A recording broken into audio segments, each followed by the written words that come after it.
Hello everyone, I am Radha Pandey. Once again we are going to learn the chapter of class 11th biology, that is body fluid and circulation. आज की class में हम लोग जो topic cover करने जा रहे हैं वो ब्लड ग्रुपिंग होगा। हम लोग इस चैप्टर के अंदर जो ब्लड ग्रुपिंग बात करेंगे वो बेसिकली ह्यूमन की ब्लड ग्रुपिंग की बात करेंगे। क्योंकि हम लोग ह्यूमन फिजियो पढ़ रहे हैं तो हमारा फोकस जो है ह्यूमन के ऊपर है।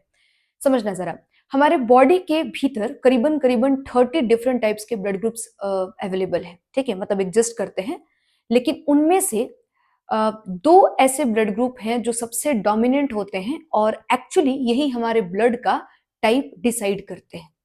तो हमें उन्हीं दोनों के बारे में स्टडी करना है। इन दोनों ब्लड ग्रुप का अगर मैं टाइप बताऊं तो एक जो होता है उसका नाम होता है ABO ब्लड ग्रुपिंग, सही है। जबकि जो दूसरा वाला है उसका नाम है RH ब्लड ग्रुपिंग। क्लियर है? अब ये दोनों ही मिलके हमारे ब्लड का टाइप एक्चुअली डिसाइड करते हैं, ठीक है। एक एक करके दोनों के बारे में पढ़ेंगे। पहले ABO ब्लड ग्रुपिंग के बारे में बात करते हैं। शुरू करें, चलो। यहाँ पे दो बहुत इंपॉर्टेंट टर्म्स होते हैं, पहले उसको जानना पड़ेगा, तभी पूरा का पूरा ब्लड ग्रुपिंग समझ में आएगा, सही है। तो देखना जरा वो दो इंपॉर्टेंट टर्म्स कौन कौन से हैं। यहाँ पर एक टर्म एग्जिस्ट करता है एंटीजेन, ठीक है। बहुत कंफ्यूजिंग टर्म होता है बच्चों के लिए, लेकिन मैं इसको समझाती हूँ, उम्मीद है तुमको समझ में भी अच्छा आएगा। और एक टर्म होता है एंटीबॉडी, समझ में आ रहा है।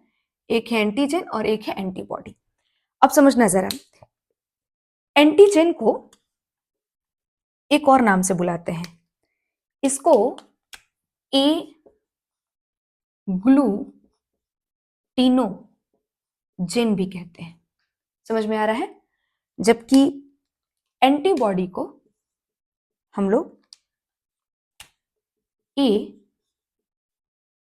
ग्लूटिनिन्स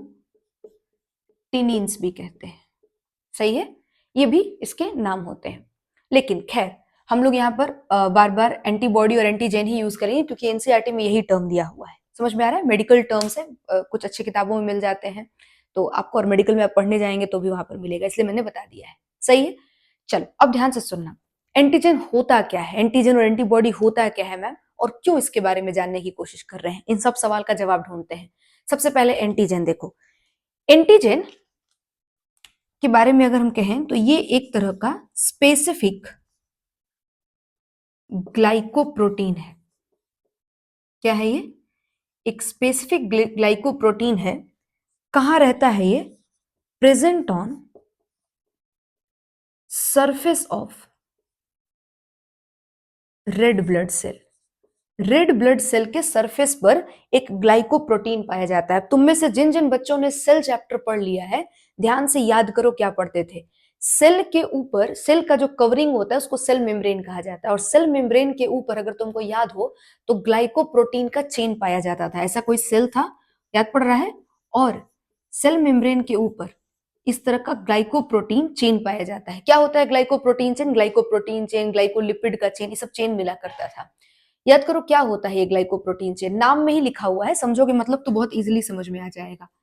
ग्लाइकोप्रोटीन के अंदर अगर तुम ध्यान से समझ पा रहे होगे तो ग्लाइको वर्ड जो है वो शुगर से रिलेटेड है, और प्रोटीन का मतलब तुम भी समझ रहे हो, प्रोटीन है ना। मतलब शुगर प्लस प्रोटीन को अगर हम लोग यहाँ पर एसोसिएट कर दे, जोड़ दें, तो आपका ये ग्लाइकोप्रोटीन का फॉर्मेशन हो जाता है। समझ में आ रहा है। तो सेल के ऊपर ये शुगर प्लस प्रोटीन से बना हुआ चेन ऐसा लगा रहता था। पढ़े थे हम लोग सेल में। जो नहीं जानते हैं कोई दिक्कत नहीं है, तो मैं समझाने की सिर्फ कोशिश कर रही हूँ कि एक्चुअली एंटीजन कुछ और नहीं, इस तरह का ग्लाइकोप्रोटीन चेन है जो कि तुम सेल चैप्टर में ही देख के आए थे। समझ में आ रहा है। अब कुछ खास तरह के स्पेसिफिक ग्लाइकोप्रोटीन्स अगर लगा दे जाए सेल के ऊपर, और वो भी कौन से? रेड ब्लड सेल के ऊपर, तो वो आपको, हम लोग उसको अब एंटीजेन कह लेंगे, सही है। तो मैंने यही लिख दिया कि स्पेसिफिक ग्लाइकोप्रोटीन है जो कि आरबीसी के सेल सरफेस पर, आरबीसी एक सेल है तो उसके ऊपर सेल मेम्ब्रेन होगा, और सेल मेम्ब्रेन के ऊपर एक ग्लाइकोप्रोटीन का चेन मौजूद है। क्लियर है क्या? ओके। तो मैं अगर कुछ ऐसा फोटो बना दूं तो तुम बुरा नहीं मानोगे। देखना, ये तुम्हारा रेड ब्लड सेल है, ठीक है, और इस रेड ब्लड सेल के ऊपर इस तरह का कुछ ग्लाइकोप्रोटीन चेन है। तो ये एक्चुअली कुछ और नहीं, एंटीजेन लिखा है मैंने, मतलब एंटीजेन बनाया है मैंने, सही है। और ये तुम्हारा रेड ब्लड सेल हो गया, सही है क्या? ओके। अब क्यों एंटीजन का काम क्या है, क्यों बनाया गया है इसको, बिल्कुल ये बात भी समझना पड़ेगा। देखना, इसका यहां पर मैं दूसरा जो पॉइंट है वो लिख रही हूं। एक्चुअली ये क्या करता है, हेल्प करता है तुम्हारे इम्यून सिस्टम को तुम्हारे सेल्फ सेल में और नॉन सेल्फ सेल में बीच में अंतर समझने में, मतलब उनको डिफरेंशिएट आउट करता है। क्या मतलब बोला मैंने, समझना। जैसे तुम्हारे बॉडी में कोई बाहर से सेल घुस जाए, ठीक है, जैसे मान लो बैक्टीरिया का सेल घुस गया या कोई दूसरा भी तरह का सेल घुस गया।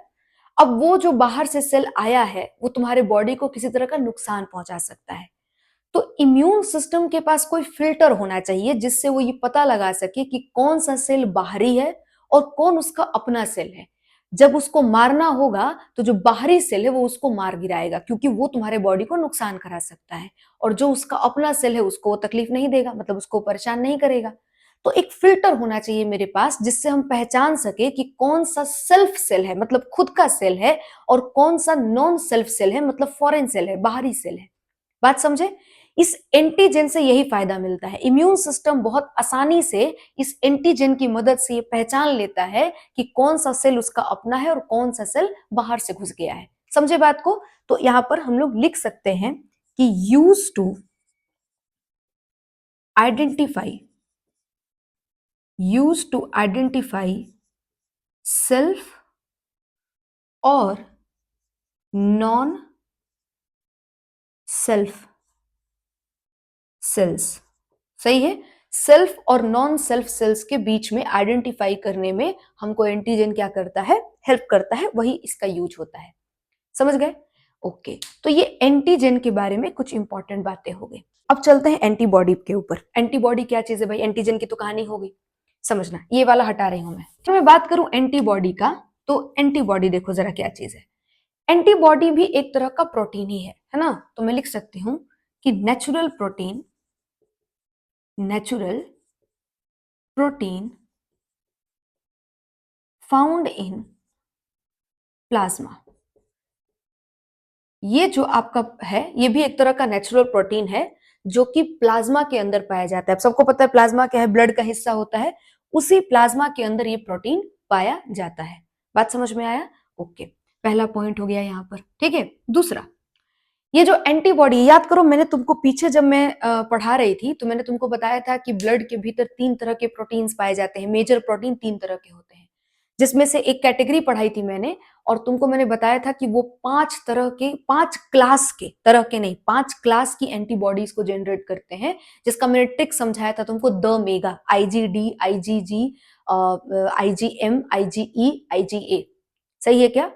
उन सब में ये जो एंटीबॉडीज होती हैं, उन्हीं एंटीबॉडीज का जो मैंने वहां पर तुमको इम्यूनोग्लोबुलिन्स का जो मैंने क्लास बताया था, उन्हीं से बिलोंग करती है एंटीबॉडीज। मतलब वो एक्चुअली ये भी इम्यूनोग्लोबुलिन्स है, उन्हीं 5 कैटेगरी में से किसी किसी कैटेगरी से ये एंटीबॉडीज भी बिलोंग करती हैं, और वो प्रोटीन ही था। बात समझ में आया। तो अल्टीमेटली ये कुछ और नहीं, एक तरह का इम्यूनोग्लोबुलिन्स है। समझ में आया। तो मैं लिख देती हूं कि type of immunoglobulins, a type of immunoglobulins। बात समझ गए। ठीक है, ओके। तो ओवरऑल सारी बात समझ में आ गई कि मैम दोनों ही प्रोटीन है, एक ग्लाइकोप्रोटीन है, एक इम्यूनोग्लोबुलिन है। ठीक है, इम्यूनोग्लोबुलिन प्रोटीन है, एक जो है आपके आरबीसी के सरफेस में पर पाया जाता है, और एक जो है प्लाज्मा के भीतर मिलता है। एंटीजन का काम है कि ये क्या करेगा, सेल्फ और नॉन सेल्फ सेल के बीच में डिफरेंस करने में हेल्प करता है। ठीक है, अब इन दोनों को क्यों समझ रहे हैं, तो एक्चुअली ध्यान से देखना, ये जो एंटीजन है, अच्छा इसका एक और चीज जान लेते हैं फिर समझते हैं कि क्यों इसके बारे में बात कर रहे हैं हम लोग। एंटीजन का 2 टाइप होता है। ठीक है, एंटीजन की अगर कैटेगरी हम लोग बताएं तो ये 2 कैटेगरी में बटा हुआ है। इसका पहला कैटेगरी है टाइप ए, मैं यहां पर लिख देती हूं इसको, टाइप ए मतलब ए एंटीजन। ठीक है, और दूसरी जो इसकी कैटेगरी होती है वो होती है टाइप बी, मतलब बी एंटीजन। सही है।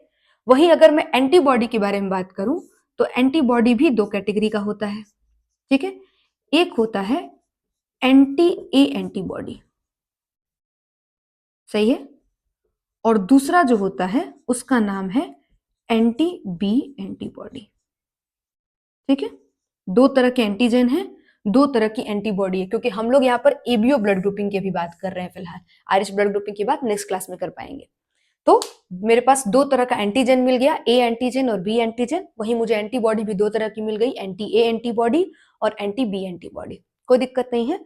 चलो, अब ये जो एंटीजन है ना, ये जो एंटीजन है एक्चुअली यही डिसाइड करता है कि आपका ब्लड का टाइप कौन सा है। कैसे? बिल्कुल बताते हैं कैसे। दूसरा कि ये एंटीजन के हिसाब से ही आपके बॉडी में किस तरह का एंटीबॉडी बनेगा, ये भी वही से डिसाइड होता है। मतलब कुल मिलाकर के एंटीजन ही सब कुछ डिसाइड कर रहा है, ठीक है, कि किस तरह का एंटीबॉडी आपके प्लाज्मा में मौजूद होगा और कौन से तरह का ब्लड आपका है, ब्लड टाइप आपका क्या है, ब्लड ग्रुप का जो टाइप है वो क्या है। समझ में आ रहा है? तो कैसे ये सारा कुछ होता है, कैसे ये दोनों आपस में रिलेशन में है और कैसे ये हमारे ब्लड ग्रुप को डिसाइड करने में हेल्प करते हैं, ये सारी बात समझने की कोशिश करते हैं। ये सब हटा रही हूं मैं। चलो अब समझते हैं, जरा देखना। Human blood group, human blood group जो है ये चार तरह का है।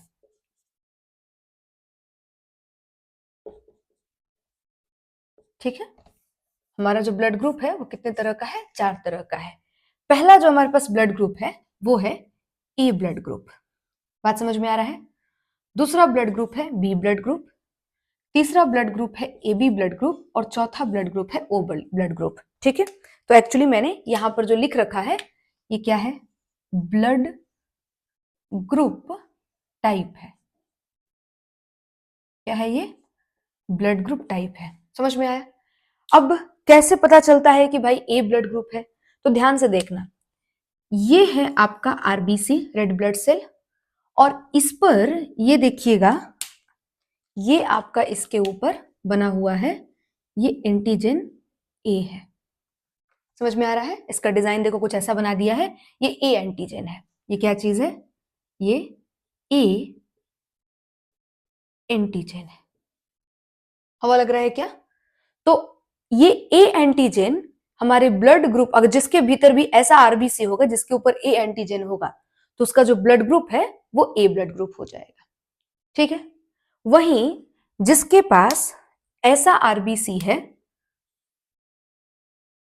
जिस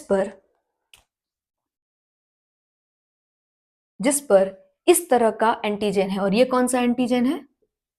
बी एंटीजन। ठीक है, बी एंटीजन। समझ रहे हो? तो जिसके पास भी ऐसे आरबीसीज हैं जिस पर बी एंटीजन है, तो उसका ब्लड ग्रुप का टाइप क्या हो जाएगा? बी ब्लड ग्रुप हो जाएगा। कोई दिक्कत? अब अगर किसी के आरबीसी पर, अगर किसी के आरबीसी पर, देख रहे हो, अगर किसी के आरबीसी पर कुछ ऐसा, देखना जरा,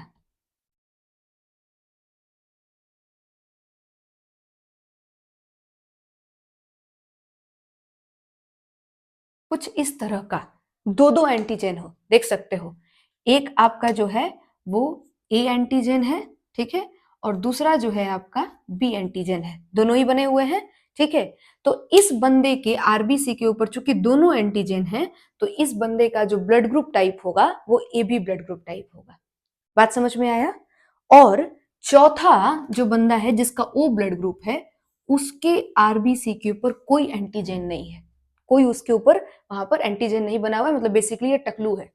समझ में आया? बाल्ड है, इसके पास बाल ही नहीं है। ठीक है, तो बाल्ड है, एग्जाम मतलब तुमको समझाने के लिए बोल रही हूँ। ठीक है, तो ये जो ओ ब्लड ग्रुप है उसके ऊपर कोई एंटीजन नहीं है।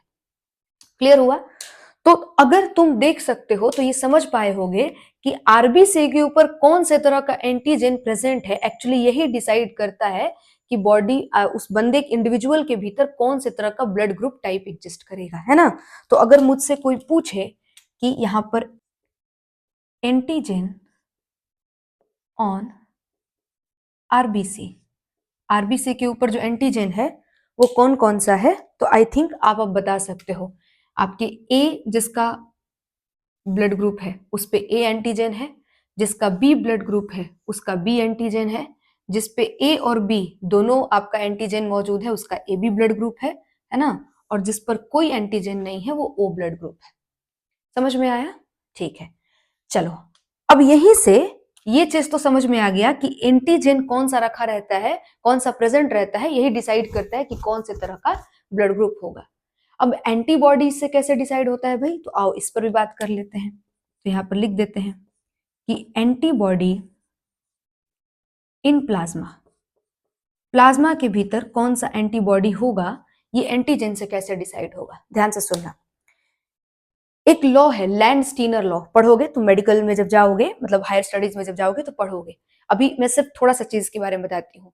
इस लॉ के अकॉर्डिंग ये कहते हैं कि जिस भी तरह का एंटीजन आपके आरबीसी पर होगा, उसका एंटीबॉडी उसके प्लाज्मा में नहीं मिलेगा। क्या बोला मैंने, जैसे यहां पर देख सकते हो इस आरबीसी पर ए एंटीजन पाया जा रहा है, ठीक है। जो भी ये बंदा इंडिविजुअल है, उसके बॉडी में जो आरबीसीज हैं, रेड ब्लड सेल्स हैं, उसके आरबीसी पर क्या पाया जा रहा है, ए एंटीजन। तो इसके बॉडी में एंटी ए एंटीबॉडी नहीं हो सकता है।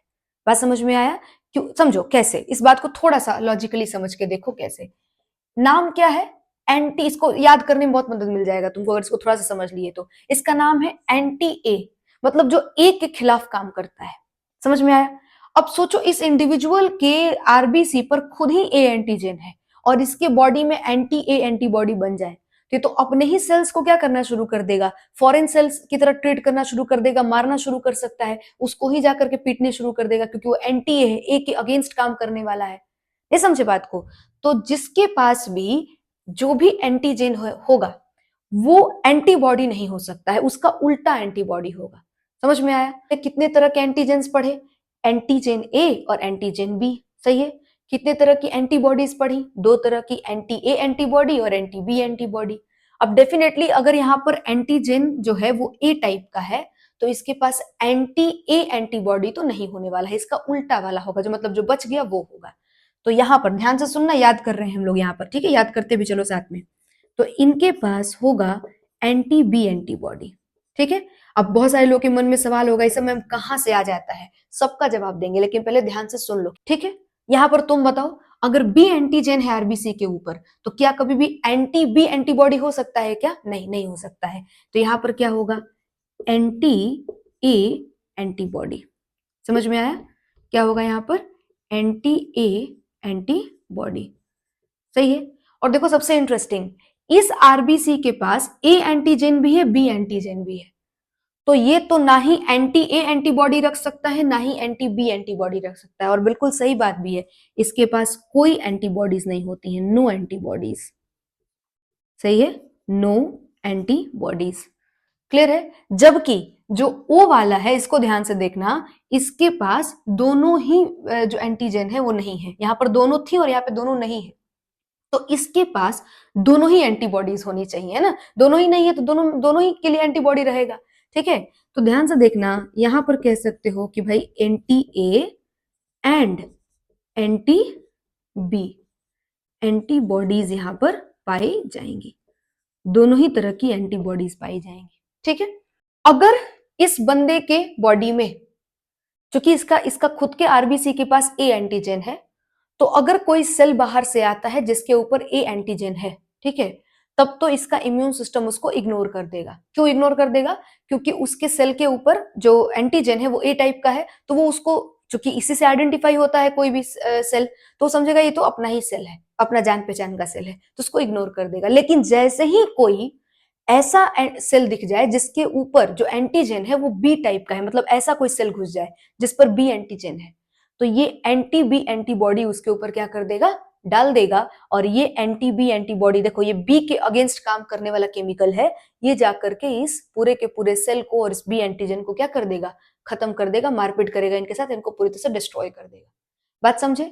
मतलब इस बॉडी के अंदर आप ऐसा आरबीसी नहीं डाल सकते जिस पर बी एंटीजन हो, सही है।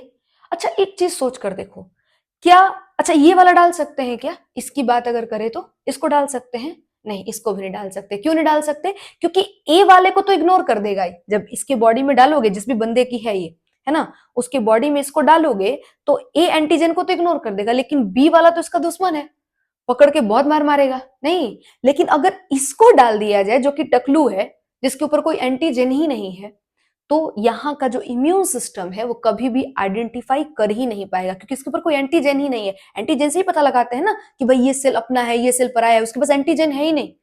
ऐसा वो छुपा रुस्तम है कि उसके सर पर कोई ऐसा एंटीना ही नहीं लगा जिससे तुम पता लगा सको कि ये अपना है या किसी बाहर वाला है। समझ में आ रहा है? तो जो ओ ब्लड ग्रुप होता है, ध्यान से सुनना, एक इंपॉर्टेंट यहाँ पर बात बताने वाले हैं, जो ये ओ ब्लड ग्रुप है, इसी वजह से किसी भी तरह के इस ब्लड जो इंडिविजुअल्स है जिसके पास ये अलग अलग तरह का ब्लड ग्रुप है, उसको दिया जा सकता है, चाहे इसके अंदर, चाहे इसके अंदर, चाहे इसके अंदर, किसी के अंदर भी दोगे तो ये वाला जो आरबीसी है उसको कभी भी इम्यून सिस्टम पहचान नहीं पाएगा। समझे? और इसी वजह से जो ओ ब्लड ग्रुप होता है, जो ब्लड ग्रुप ओ होता है, इसको यूनिवर्सल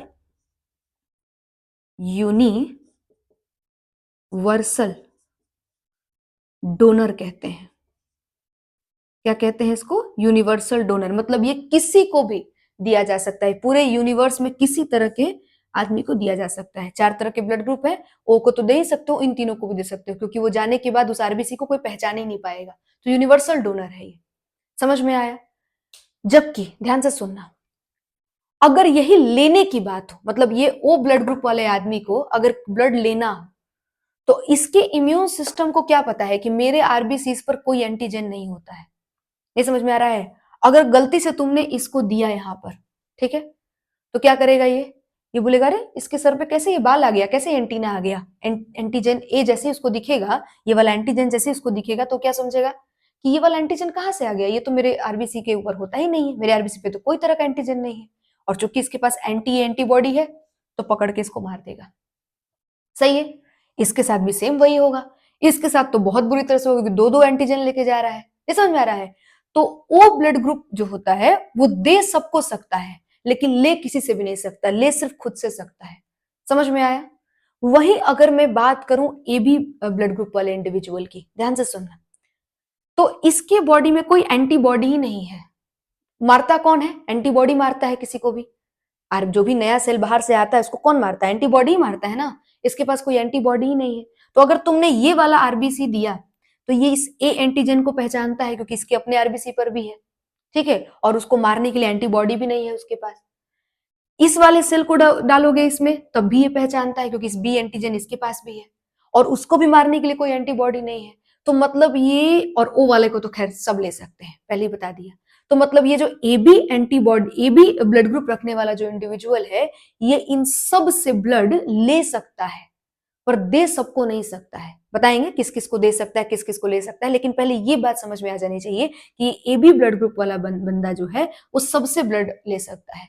समझ में आया? सबके आरबीसी इसके बॉडी में जाएंगे और वो जो आरबीसी है वो एक्सेप्ट हो जाएगा। तो अगर इसकी बात करें तो ये क्या यूनिवर्सल एक्सेप्टर नहीं कहा जाएगा? क्या यूनिवर्सल एक्सेप्टर कह दिया जाएगा? बात समझ में आया? तो ध्यान पे रखना है कि जो ए बी ब्लड ग्रुप होता है वो यूनिवर्सल एक्सेप्टर होता है, वहीं जो ओ ब्लड ग्रुप होता है वो यूनिवर्सल डोनर होता है। ठीक है? ये वाला ब्लड ग्रुप आप सबको दे सकते हो, ये वाले ब्लड ग्रुप वाला बंदा जो है सबसे ब्लड ले सकता है। ठीक है? ये क्लियर हो गया? चलो, तो आई थिंक तुमको यहां तक की सारी बात क्लियर हो गई होगी। ठीक है? अब यहीं पर एक चीज और देख लो, उसके बाद एक और चार्ट बनाएंगे जिसमें सारा कुछ बहुत क्लियरली समझ में आ जाएगा। ध्यान से देखना, ये बात हम जो बताने वाले हैं ये थोड़ा 12th से भी रिलेटेड है। तो अगर आपको जेनेटिक्स आपने 12th पढ़ा हुआ है, आप जानते हैं तो अच्छी बात है, नहीं जानते तो सुनो, क्योंकि 12th में जाकर के फिर पढ़ना पड़ेगा, तो सुनने में कोई बुराई नहीं है, समझ में आएगा तुमको। ठीक है? ध्यान से सुनना। ह्यूमन ब्लड ग्रुप जो है ये एक इनहेरिटेड कैरेक्टर है। क्या है ये? इनहेरिटेड कैरेक्टर है। क्या होता है इनहेरिटेड कैरेक्टर का मतलब? इनहेरिटेड कैरेक्टर का मतलब होता है बेटा कि एक ऐसा गुण, एक ऐसा कैरेक्टर जो माँ बाप से बच्चों में पास ऑन हो जाता है, उनके ऑफस्प्रिंग्स में चला जाता है, उनके बच्चों में चला जाता है। समझ में आया? तो ये ह्यूमन ब्लड ग्रुप जो है वो भी हमारे मॉम डैड से ही आया है एक्चुअली। मतलब हमारा कौन सा ब्लड ग्रुप है ये एक्चुअली किसने डिसाइड किया है? तो हमारे मॉम और डैड के अंदर जो जीन्स मौजूद हैं उन्होंने डिसाइड किया है। सही है? क्योंकि आपको थोड़ा सा मैं यहाँ समझाती हूँ, किसी भी कैरेक्टर के लिए कोई जिन रिस्पॉन्सिबल होता है। जो लोग जिन नहीं जानते हैं वो ज्यादा इस पर परेशान नहीं होंगे, जब मैं आपको पढ़ाऊंगी जेनेटिक्स तो मैं आपको बताऊंगी जिन क्या चीज होता है। लेकिन फिलहाल एक चीज तो याद रख सकते हैं कि किसी भी कैरेक्टर को बनाने के लिए जिन रिस्पॉन्सिबल है। ठीक है? तो मैं यहीं पर लिख देती हूं, regulated by I gene. I gene से रेगुलेट होता है ये। समझ में आया? जो हमारा ह्यूमन ब्लड ग्रुप है वो किस जीन से रेगुलेट होता है? आई जीन से रेगुलेट होता है। क्लियर हो गया? अब ध्यान से सुनना, किसी एक कैरेक्टर के लिए कोई एक ही जीन होते हैं, है ना? लेकिन अब उस जीन के बहुत सारे टाइप हो सकते हैं, है ना? बहुत सारे टाइप्स हो जाएंगे। उस टाइप ऑफ जीन्स को मतलब डिफरेंट डिफरेंट, एक ही कैरेक्टर सबका सब जीन ही है। जैसे समझो, मैं तुमको थोड़ा सा और समझाती हूँ। ये जो आई जीन है ये 3 तरह का है। आई जीन कितने तरह का है? 3 तरह का है। पहला जो है वो आई ए जीन है। दूसरा जो है वो है आई बी जीन है, ठीक है? और तीसरा जो है वो आई ओ जीन है, ठीक है? ये तीनों आई जीन ही है ना? लेकिन इस टाइप्स ऑफ आई जीन को एलिल्स बुलाया जाएगा, ठीक है? तो कुछ कुछ समझ में आया होगा, हम तुमको थोड़ा सा फिर से समझाते हैं। जैसे देखो, मैंने बोला कि ये लड़के हैं, लेकिन फिर उन लड़कों का इंडिविजुअली नाम होगा कि इसका नाम आकाश है, इसका नाम प्रकाश है, इसका नाम राकेश है, इसका नाम सुरेश है, ऐसे नाम होंगे उनके। समझ में आ रहा है? तो जो इंडिविजुअल बंदे का नाम है वो कुछ अलग अलग होगा, लेकिन एक्चुअली इनको किस कैटेगरी में आप डालोगे कि भाई ये सब के सब लड़के हैं। उस तरह से हम बोल सकते हैं कि ये लड़कियां हैं।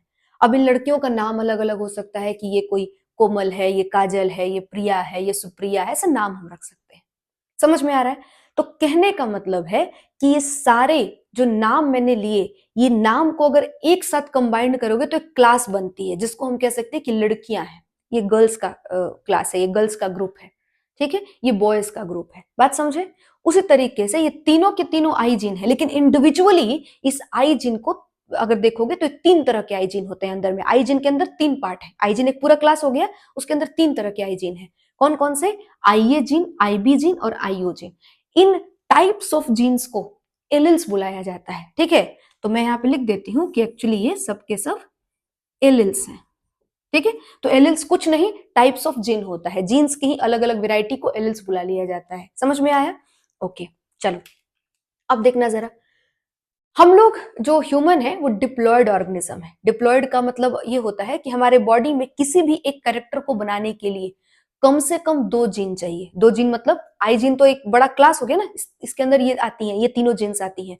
तीनों जीन में से कम 2 जीन हमारे पास होना चाहिए, तब जाकर के एक कैरेक्टर हमारा वहां पर पता चलेगा कि वो कौन सा कैरेक्टर है, ठीक है? ऐसा 2 जीन ही क्यों?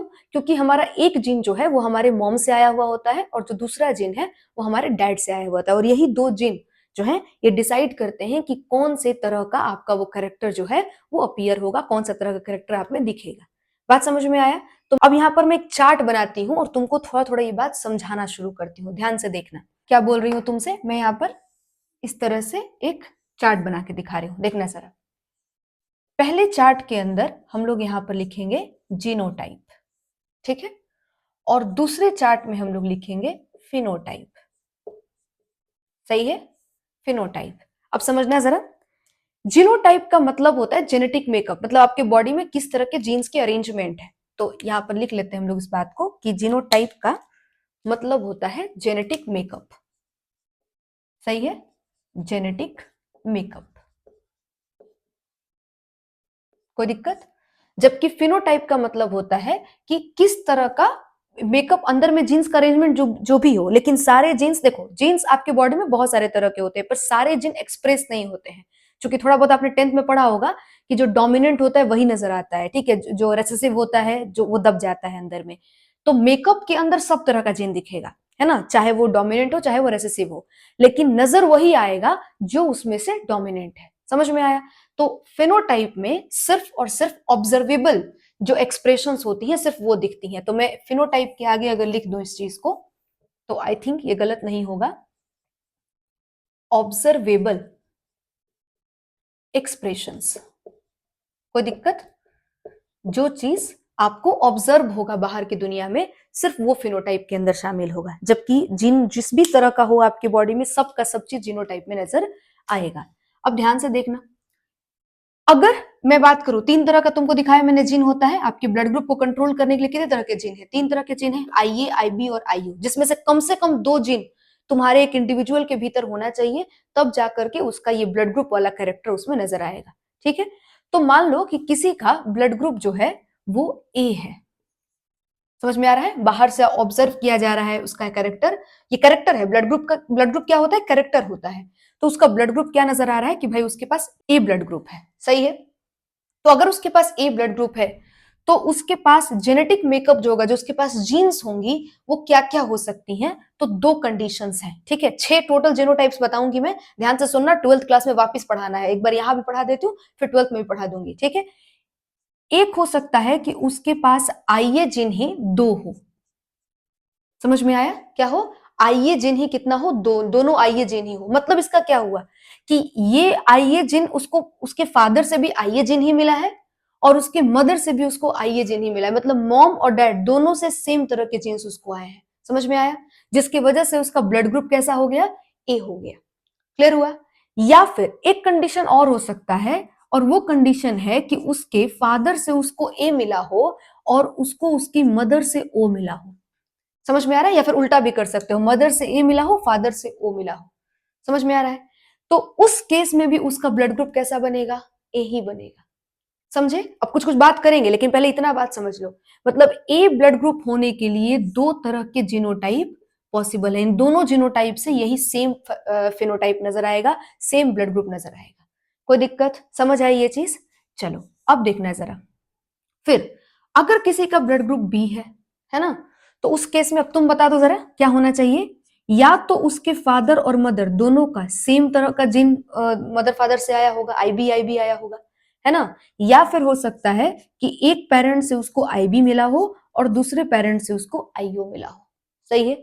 तो उस केस में इन दोनों ही जीन से जो एक्सप्रेस्ड होगा कैरेक्टर, वो एक्चुअली बी ब्लड ग्रुप होगा। सही है। ओके। तीसरे तरह का ब्लड, ये ब्लड ग्रुप का टाइप है ना, याद पड़ रहा है ना। फिनोटाइप के अंदर क्या लिख रहे हो आप? बेसिकली ब्लड ग्रुप लिख रहे हो। और ब्लड ग्रुप मैंने शुरुआत में ही बता दिया था कितने तरह के थे, 4 तरह के, ए बी और ओ। तो ए और बी बन चुका है, ठीक है। तीसरा ब्लड ग्रुप कौन सा हो सकता है भाई? ए बी, है ना, ए बी ब्लड ग्रुप। इस केस में तो बेटा एक ही केस पॉसिबल है, और वो क्या है कि फादर, मतलब एक जने से ए आया हो और दूसरे जने से बी आया हो। अगर फादर से ए आया है तो मदर से बी आना चाहिए, अगर मदर से ए आया है तो फादर से बी आना चाहिए, वैसे वर्सा, ठीक है। तो उस केस में ए बी ब्लड ग्रुप बनेगा। कोई दिक्कत? और चौथा जो आपका ब्लड ग्रुप है वो होता है ओ ब्लड ग्रुप। और इस केस में भी एक ही आपका पॉसिबल केस है कि फादर और मदर दोनों से ही ओ ओ ही आपका, मतलब आईओ आईओ ही जो जीन है वो आया होगा, तभी आपका ओ ब्लड ग्रुप बन सकता है। सही है। ओके। तो तुमको एक चीज समझ में आई होगी, बताना समझे कि नहीं समझे। कि जब तुम ए और बी ब्लड ग्रुप को देख रहे थे तो तुमने देखा कि जब ए है तब तो ठीक है भाई, ए वहां पर बन रहा है क्योंकि दोनों ए ही लेके आए हैं तो ए नजर आ गया। लेकिन जब ए और ओ आया था तो उसमें से सिर्फ ए नजर आया, ओ नहीं नजर आया। इसका मतलब क्या है कि ये जो आईओ जिन है ये रेसेसिव जिन है। बात समझ में आई क्या? कैसी जीन है ये?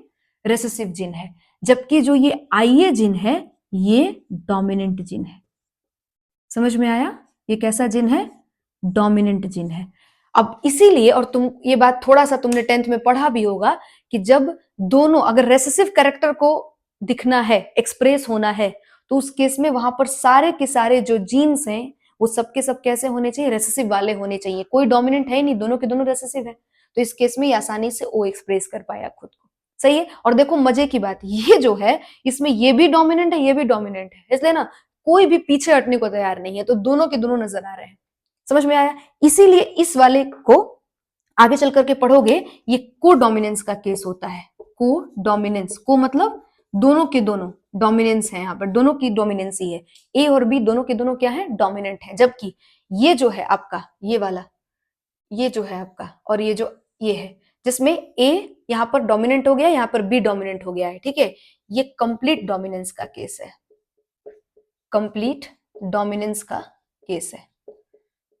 समझ में आ रहा है? जहां पर ओ को दबा दिया गया है और ए और बी अपना जो है वहां पर क्या कर लिए हैं? डोमिनेंसी गेन कर लिए हैं। तो ये कंप्लीट डोमिनेंस का केस है, ये को डोमिनेंस का केस है। समझ में आया? और 3 तरह के, देखो आमतौर पे आपके बॉडी में जितने भी कैरेक्टर्स हैं, करीबन करीबन, सारे नहीं बोल रही हूँ, करीबन करीबन हर कैरेक्टर के लिए दो तरह के जीन्स होते हैं। मैंने पहले बोला कि कोई एक जीन होगा और उस जीन की वेराइटीज की अगर बात करें तो दो तरह की वेराइटीज होती हैं आमतौर पर। हर एक जीन का दो तरह का टाइप ऑफ जीन्स मिलता है। लेकिन यहाँ पर देखो ये जो आई जीन है इसके तीन टाइप के जीन्स हैं, तीन तरह की इसकी वेराइटीज है, तीन तरह की एलिल्स है। इसीलिए आपका जो ब्लड ग्रुप है ये मल्टीपल एलिल का केस होता है, एग्जाम्पल होता है मल्टीपल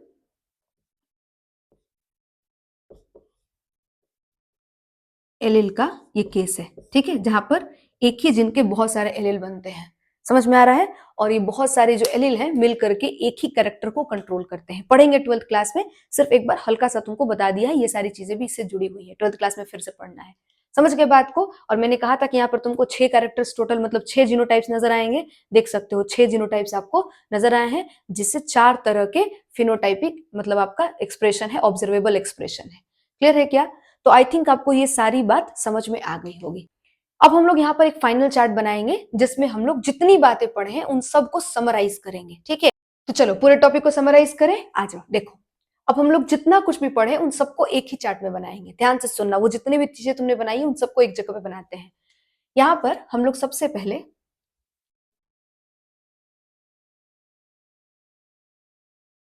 कॉलम में हम लोग यहाँ पर लिखेंगे ब्लड ग्रुप टाइप।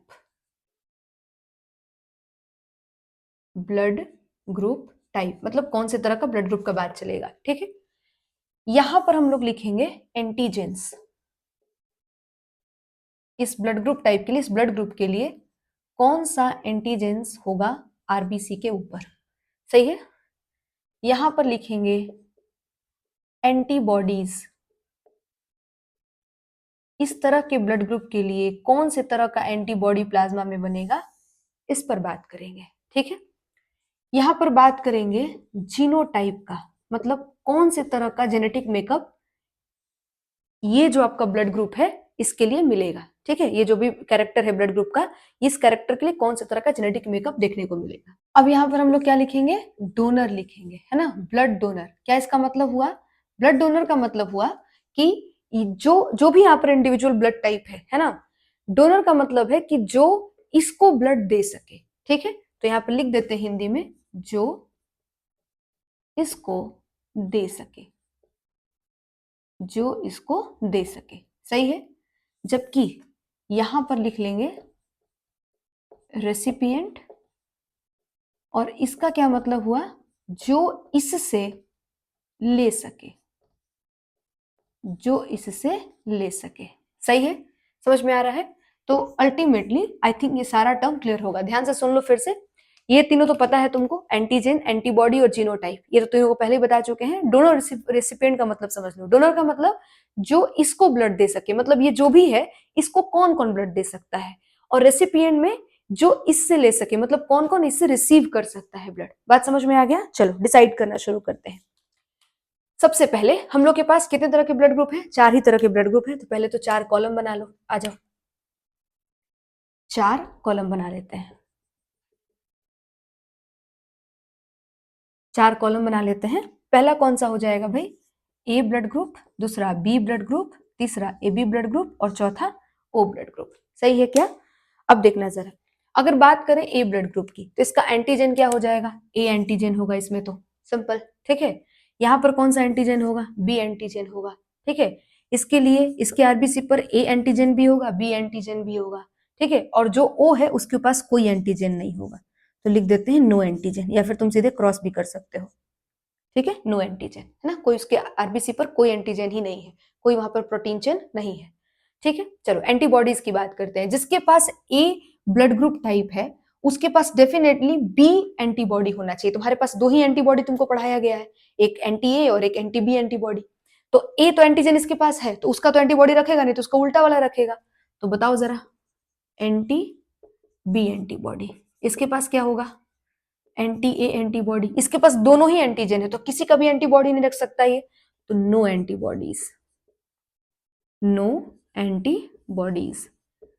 और यहां पर दोनों ही एंटीबॉडी होंगी क्योंकि इसके ऊपर कोई एंटीजन है ही नहीं, तो दोनों का एंटीबॉडी रख लेता है, एंटी ए एंटीबॉडी और एंटी बी एंटीबॉडी। क्लियर है क्या? चलो जीनोटाइप की बात करते हैं। जिसका भी ब्लड ग्रुप टाइप ए रहा होगा उसका जेनेटिक मेकअप कैसा कैसा हो सकता है। तो यहाँ पर पॉसिबल है कि हो सकता है इसको दोनों ही पेरेंट जो हो वो आईए जीन प्रोवाइड किए हों, जिसकी वजह से इसका ए ब्लड ग्रुप हो गया। या फिर ये भी हो सकता है कि इसके एक पेरेंट से इसको ए मिला हो और दूसरे पेरेंट से ओ मिला हो। क्लियर है। बिल्कुल उसी तरीके से यहाँ पर भी दोनों ही पेरेंट जो हों वो बी आपका आईबी जो है जीन्स यहाँ पे प्रोवाइड किए हों, या फिर एक पेरेंट जो है वो आईबी दिए हों और दूसरे पेरेंट आईओ दिए हों। सही है। एबी वाले में दोनों पेरेंट में से किसी एक ने ए दिया होगा, किसी एक ने बी दिया होगा, बस यही एक केस पॉसिबल है। और ये चौथा वाले में तो आपको फिर से वही बात हुआ कि दोनों को ही आईओ ही देना पड़ेगा, तभी ओ ब्लड ग्रुप नजर आएगा। क्लियर है। चलो अब बात करते हैं सबसे इंपॉर्टेंट कॉन्सेप्ट की, दैट इज डोनर और रेसिपिएंट की। ठीक है। क्या है डोनर का मतलब? जो इसको दे सके, है ना। तो इसको कौन कौन ब्लड दे सकता है सोच कर देखो। एक तो पहले ओ, जिसको तुमने स्टार्टिंग में ही लिख लिया था कि ये यूनिवर्सल डोनर है, सबको ब्लड दे सकता है। क्यों दे सकता है सबको ब्लड? क्योंकि इसके आरबीसी को कोई पहचान ही नहीं सकता है। किसी के बॉडी में डाल दो, इसके आरबीसी को कोई पहचान नहीं पाएगा, उसके ऊपर कोई एंटीना नहीं है। जबकि एबी जो है वो सबसे ले सकता है, यूनिवर्सल एक्सेप्टर है ना, क्योंकि इसके पास सब सारा तरह का एंटीना है। यही मतलब हुआ ना, ए का भी एंटीना है, बी का भी एंटीना है ना, और ओ को तो खैर कोई पहचान ही नहीं सकता है, तो घुस ही जाएगा आराम से। तो ये इसको सब दे सकता है। क्लियर है। चलो अब बताना जरा, जो इसको ब्लड दे सके, मतलब इस ए ब्लड ग्रुप जिसका भी है उसको कौन कौन ब्लड ग्रुप दे सकता है। तो एक तो पहले खुद का इसका ए ब्लड ग्रुप है तो इसको ए ही कहीं से ला करके प्रोवाइड करा दो। किसी का ब्लड ग्रुप ए हो तो वही दे दो इसको, कोई दिक्कत नहीं है। जो इसका है वही सामने वाला देने वाला भी है, तो उसका ब्लड रिसीव कर लेगा ये, है ना। अच्छा, दूसरा कि ओ डोनर होता है, यूनिवर्सल डोनर होता है, तो वो भी दे देगा अपना ब्लड ग्रुप, मतलब वो ब्लड ग्रुप भी दिया जा सकता है। सही है। ओके। इसके अलावा सोच के देखो, बी दे सकते हो तो नहीं दे सकते हो, क्योंकि जैसे ही तुम ये आरबीसी डालोगे इसके बॉडी में तो उसके ऊपर एंटीजन बी है और उसके लिए एंटीबॉडी तैयार करके रखे हुए हैं, मार देगा उसको। ना ही तुम ए बी दे सकते हो क्योंकि ए बी के ऊपर भी बी है। समझ में आ रहा है। तो तुम इसको ना ही बी दे सकते हो ना ही ए बी दे सकते हो। समझ में आया। उसी तरीके से बी जिसका ब्लड ग्रुप है वो उसको कौन कौन दे सकता है, तो उसको दे सकता है भाई एक तो बी और दूसरा ओ। सही है। अच्छा, चलो ए बी की बात करते हैं। ए बी को कौन कौन दे सकता है, तो ए बी को सोच कर देखो, ए भी दे सकता है, बी भी दे सकता है, खुद ए बी भी दे सकता है, और ओ तो सबको दे सकता है। क्यों? क्योंकि इसके पास एंटीबॉडी ही नहीं है, जिस केमिकल से मारना है वो केमिकल ही नहीं है, तो सब के सब अपना एंटीबॉडी दे दे, कोई दिक्कत नहीं है। सबको पहचानता है, सबका एंटीजन रखता है, और मारने के लिए कोई एंटीबॉडी रखा ही नहीं, वो केमिकल रखा ही नहीं जिससे मारा जा सके। समझ में आया। तो इसको सब दे सकता है। समझ में आया। जबकि वहीं पर ओ की अगर बात करें तो ये बेचारा अकेला रह जाता है। ठीक है। इसको कोई नहीं दे सकता, ये सबको दिया जा सकता है पर इसको कोई नहीं देगा, क्योंकि ये अपने अपने पास एंटी ए एंटीबॉडी भी रखता है और एंटी बी एंटीबॉडी भी रखता है। समझ में आ रहा है। तो सिर्फ खुद से ही खुद को दिया जा सकता है, ओ ही सिर्फ आप ओ को दे सकते हैं। समझ में आया।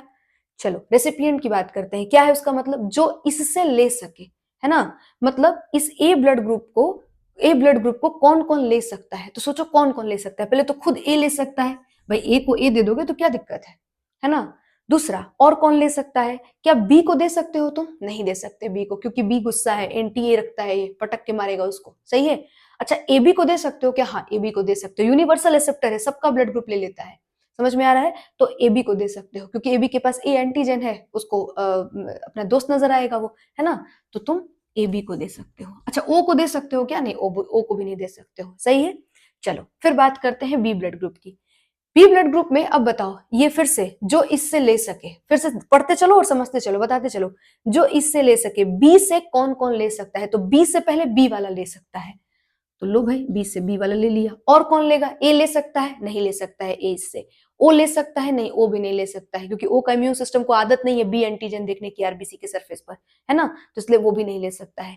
ए भी ले सकता है, बिल्कुल ए भी ले सकता है। समझ में आ रहा है। तो ए भी ले लेगा, कोई दिक्कत नहीं है। ओके चलो अब बात करते हैं ए बी ब्लड ग्रुप की। जो इससे ले सके, फिर से देखो, जो इससे ले सके, ए बी से कौन कौन लेगा? ए बी कौन कौन अपने पास ए बी ले सकता है, सोच के देखो। ए लेगा क्या?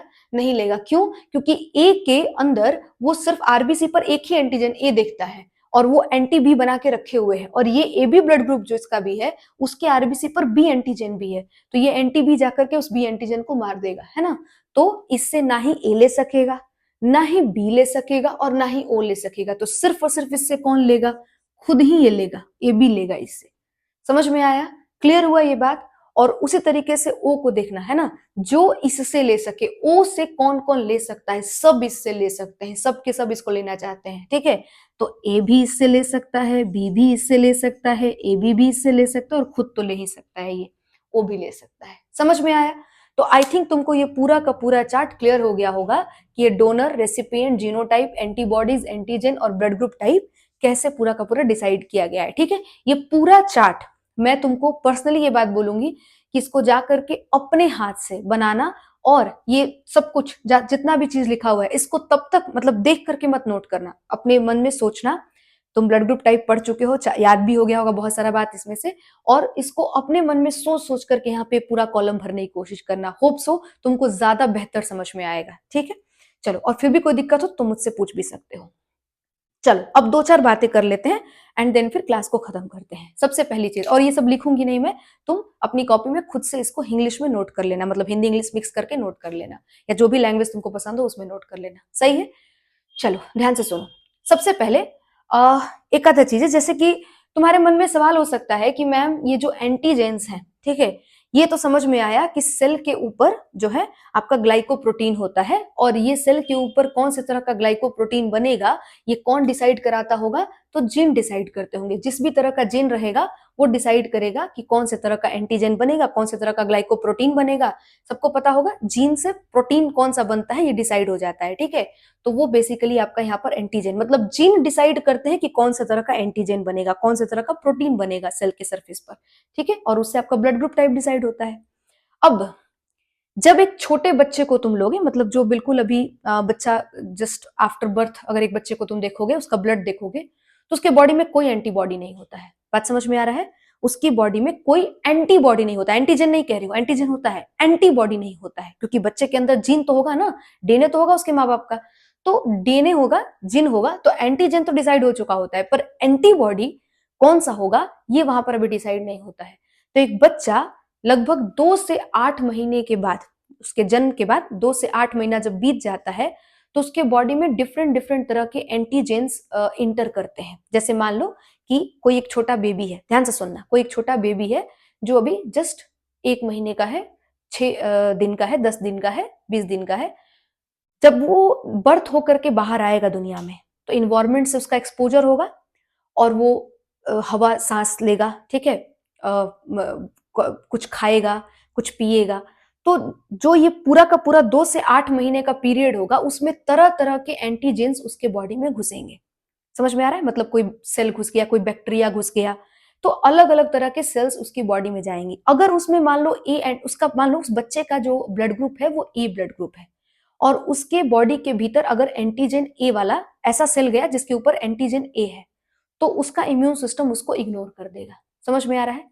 लेकिन जैसे ही, ध्यान से सुनना, जैसे ही उसके बॉडी के भीतर कोई ऐसा सेल चला जाए जिस पर बी एंटीजन है, तो उसका जो इम्यून सिस्टम है सबसे पहले तो उसको वो आइडेंटिफाई कर लेगा कि भाई इसके आरबीसी पर बी एंटीजन है, मेरे पास जितने भी मेंबर्स हैं उसके पास ए एंटीजन हुआ करती थी, तो मतलब हुआ करती हैं, तो ये मतलब कोई फॉरेन सेल है। और फिर वो क्या करेगा, उसके लिए कोई वहां पर मतलब केमिकल तैयार करना शुरू करेगा, मतलब अल्टीमेटली एंटीबॉडी तैयार करना शुरू करेगा। समझ में आया? तो एंटीबॉडी शुरुआत से नहीं होता किसी के अंदर भी।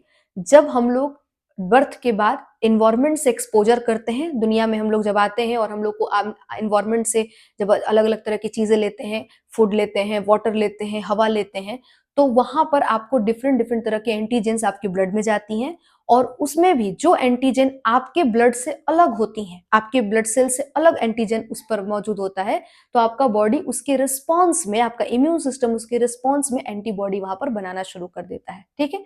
करीबन करीबन 8 से 10 साल जब एज हो जाता है, तब जाकर के मैक्सिमम एंटीबॉडीज वहां पर तैयार हो जाती है एक बॉडी के अंदर, ठीक है। और अब वो बॉडी, जो उसका इम्यून सिस्टम है, वो प्रॉपर अब एकदम काम करना शुरू कर चुका है। समझ में आ रहा है? क्योंकि उसके पास वो प्रॉपर सारा एंटीबॉडीज मौजूद है। क्लियर है क्या? चलो, अब आई थिंक तुमको दोनों ही बातें समझ में आ गई। एंटीजन कहां से आया? तो जीन से आया। एंटीबॉडी कहां से आया? तो एंटीजन जो यहाँ पर मौजूद, अब समझ में आया कि जो एंटीजन है, जो भी एंटीजन यहाँ रहेगा, इसके अलावा कोई एंटीजन घुस जाएगा तो तुम्हारा बॉडी जो है रिस्पॉन्ड करेगा और एंटीबॉडी बनाना शुरू कर देगा। ठीक है, अब एक और इंटरेस्टिंग चीज सुनो जरा, देखो अब इसको मैं थोड़ा हटाऊंगी यहां पर।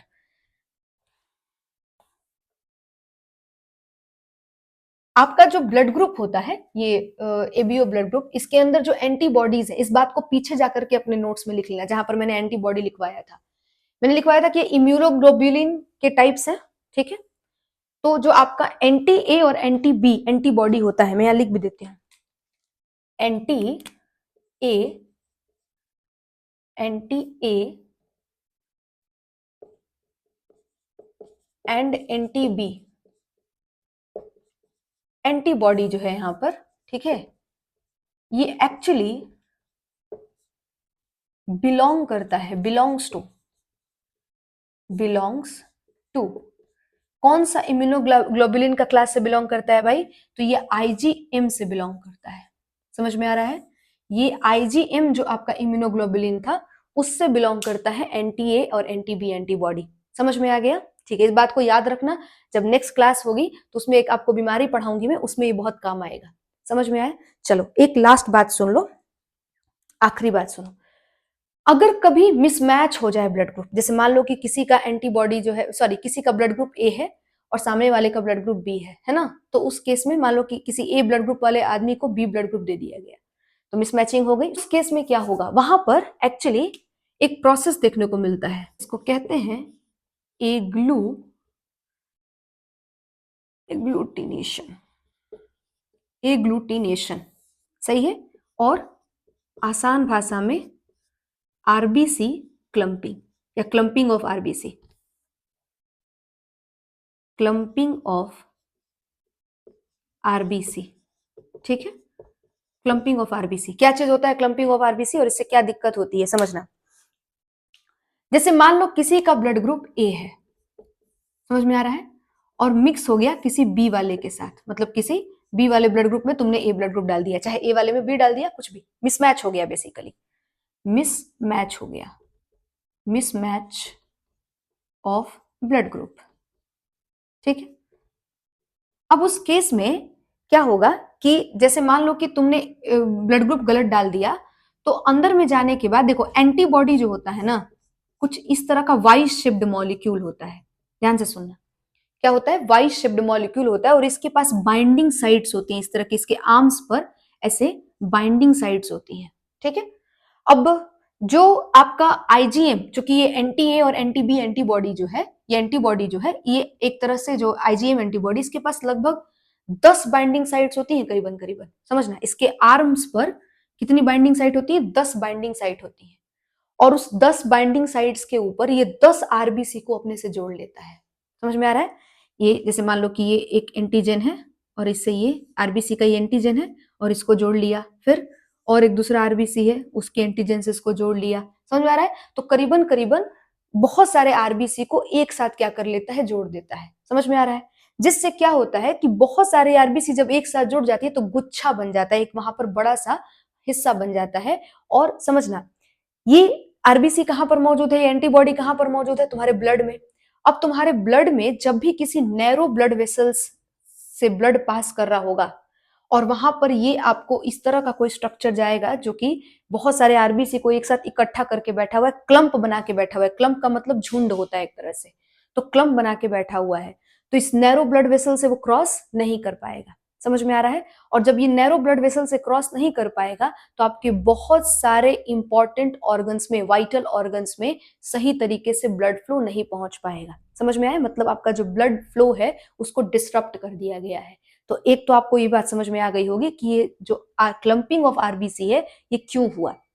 जब भी आप गलत तरह के ब्लड को गलत मिला दोगे किसी के बॉडी के अंदर, तो उस केस में आरबीसी क्या करती हैं? एक साथ झुंड बना करके एंटीबॉडीज अपने साथ उनको जोड़ लेता है, और इस तरह का एक बड़ा सा मॉलिक्यूल जो बन जाता है वो बेसिकली ब्लड वेसल्स के अंदर क्या करता है? स्टक कर जाता है, फंस जाता है, और फंसने के चलते ब्लड फ्लो को क्या करता है? वो डिस्टर्ब करता है, रोक देता है। समझ में आया?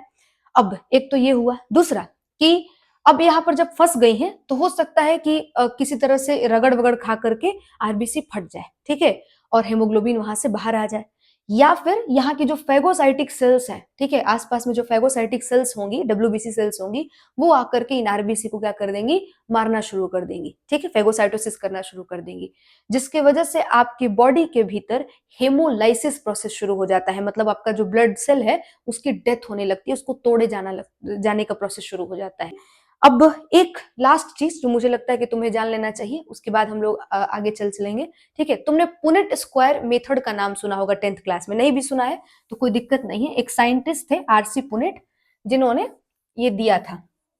क्या था ये आरसी पुनेट का पुनेट स्क्वायर मेथड?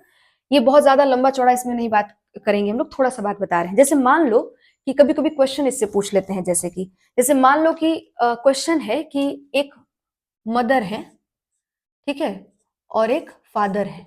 ये जो है मेल का साइन होता है और ये जो है फीमेल का साइन होता है।